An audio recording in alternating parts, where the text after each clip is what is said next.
विळा काढला आणि छातीमध्ये खुपसला. छातीमध्ये खुपसल्याबरोबर रक्त वाहू लागलं महाराज. आणि सावता म्हणतो, देवा देवा देवा, माझ्या हृदयामध्ये तुम्ही लपा. भगवंताने सूक्ष्म रूप धारण केलं आणि सावत्याच्या हृदयामध्ये जाऊन बसले. असा संत तुम्हाला दिसल का हो? अरे भगवंताला हृदयामध्ये साठवणारे कोण आहे माहित आहे का? माहित आहे कोण कोण आहे? अरे वा, फाडून आपली छाती दाखविले श्री भगवान. कोण आहे तो? जोराने बोला, हनुमान है ना. हनुमंताने श्री राम प्रभूला हृदयामध्ये साठवलं होतं महाराज.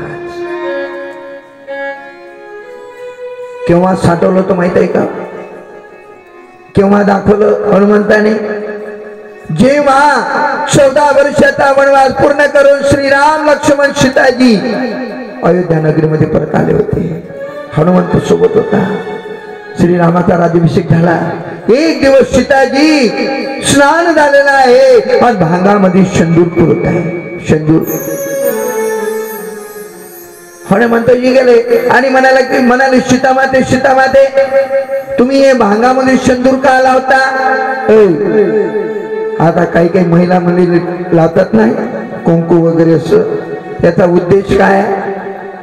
द्या उत्तर. उद्देश काय आहे? तुमच्याकडे उत्तर नाही मग नाही. एवढं ती शेजारी लावते म्हणून मी लावतो.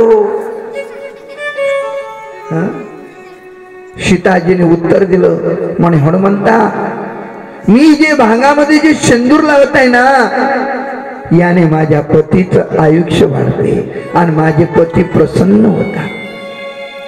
आता आलं लक्षात तुमच्या? म्हणून प्रत्येक स्त्रीने जिचा पती जिवंत आहे तिने काय करायचं? भांगामध्ये शेंदूर भरलंच पाहिजे महाराज.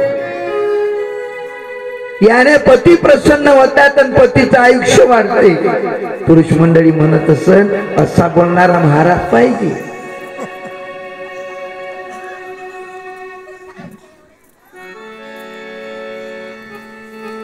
हनुमंताने विचार केला.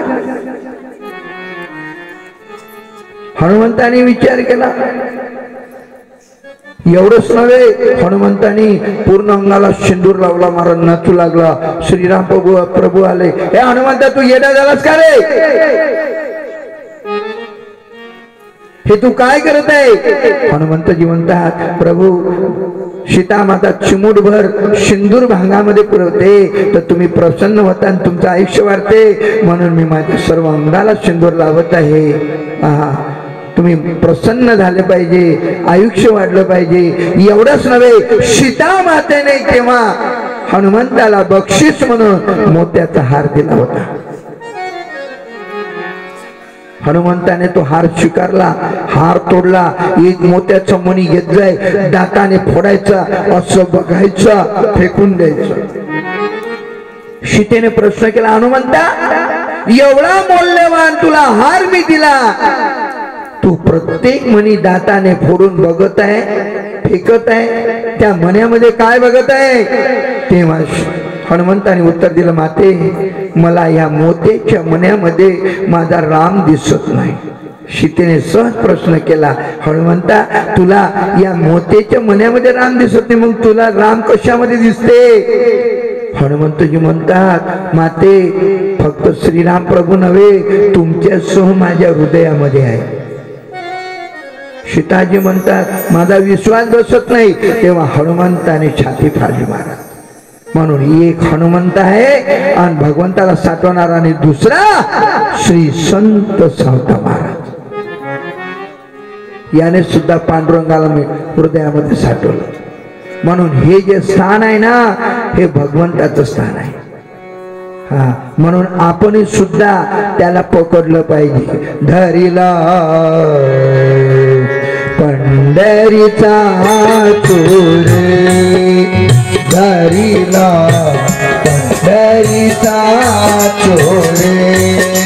धरला धरला पंढरीचा चोर धरला धरला पंढरीचा चोर करीला पंढरीचा चोर गळा बांधुनिया भर करीला पंढरीचा चोर गळा बांधुनिया भर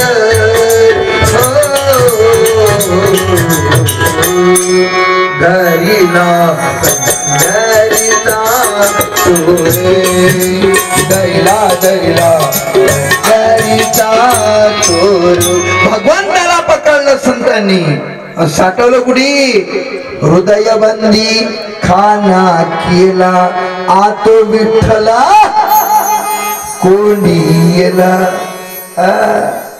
बघा ना जाकीच आत विठ्ठल कोणी येला आता विठ्ठलाच्या मागे कोण लागले होते दोन्याने उत्तर द्या कोण कोण ज्ञानदेव आणि नामदेव दोघे जण धावत धावत धावत धावत विठ्ठलाला बघू लागले हा गेला कुठे धावत धावत बघत होते हा विठ्ठल गेला कुठे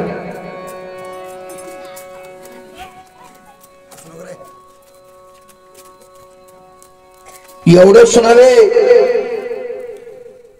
त्या विठ्ठलाचे चरणाची खूण म्हणजे पायाची खूण सावत्याच्या मळ्याकडे जाऊ लागले म्हणून ते नामदेव आणि ज्ञानदेव सावत्याच्या मळ्यामध्ये आले सावत्याच्या आजूबाजूला जाऊन उभे राहिले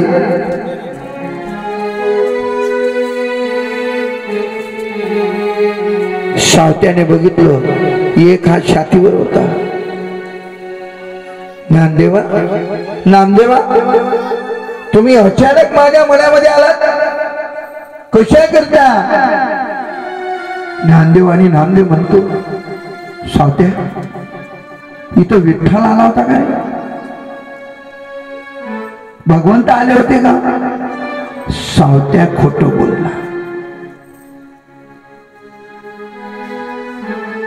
सावत्या म्हणतो नाही तेव्हा ज्ञानदेव आणि नामदेव म्हणतो सावत्या हे बघ तुझ्यापर्यंत देवाचे पावलाची निशाणी आहे आलं लक्षात तो इथेच आलेला आहे तू त्याला लपवलेला आहे ज्ञानदेव नामदेव इकडे तिकडे बघायचे तेवढ्या सावतेच्या हृदयामधून आवाज आला ज्ञानदेवा नामदेवा